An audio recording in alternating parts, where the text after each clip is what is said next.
Zdaj pa je na vrsti vaša priljubljena rubrika Otroški poročevalec. Veliko vaših vrstnikov sem vprašala, koga bi najraje intervjuvali, če bi si lahko izbrali kogarkoli v Sloveniji, in večina je odgovorila šampionko Tino Maze. In seveda nam ni preostalo drugega, kot da vam željo izpolnimo. Pred začetkom smučarske sezone se je na treningu pridružil naš otroški poročevalec Tjaž. Živjo, sem Tjaž in po televiziji redno spremljam podvige Tine Maze, ki v tem stadionu pridno trenira za novo sezono. Komaj čakam, da jo spoznam. Tina, a ti celo leto tako pridno treniraš?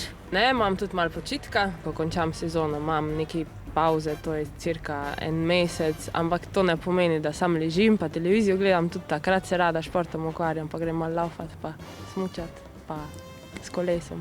Na kaj najprej pomisliš, ko prideš skozi cilj in zaslišiš, da si zmagala? Zakričim to, v bistvu tisto veselje dam ven, ko pridem v cilj, da sem naredila tisto, kar sem hotela, in to je to. Ko ti ne gre, pokaži, da si jezna. Zakaj tako, saj to večina ljudi skriva? Ja, kaj misliš, zakaj? Ker imamo ljudje čustva, ne? Točno tako. Pa ne vem, zakaj jih drugi skrivajo. Ker življenje ni samo lepo, se kdaj zjokamo, se kdaj smejimo in je lepo, če sprejmemo tako življenje, kot je.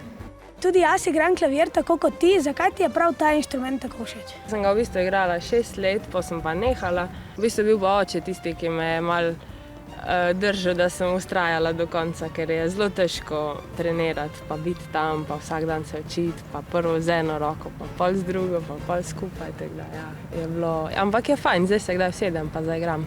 Športnik se mora enkrat od svoje športne tekmovalne kariere tudi posloviti. Ali mogoče že veš, kaj boš potem počela?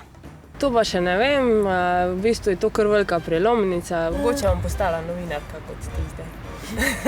A bi mi lahko dala en avtogram s sabo čelado? Hvala tebi, Tjaž, za super intervju. Tina je super, ker se ne pretvarja. Zdaj pa navijat, sezona se začne že konec tega meseca. Čau!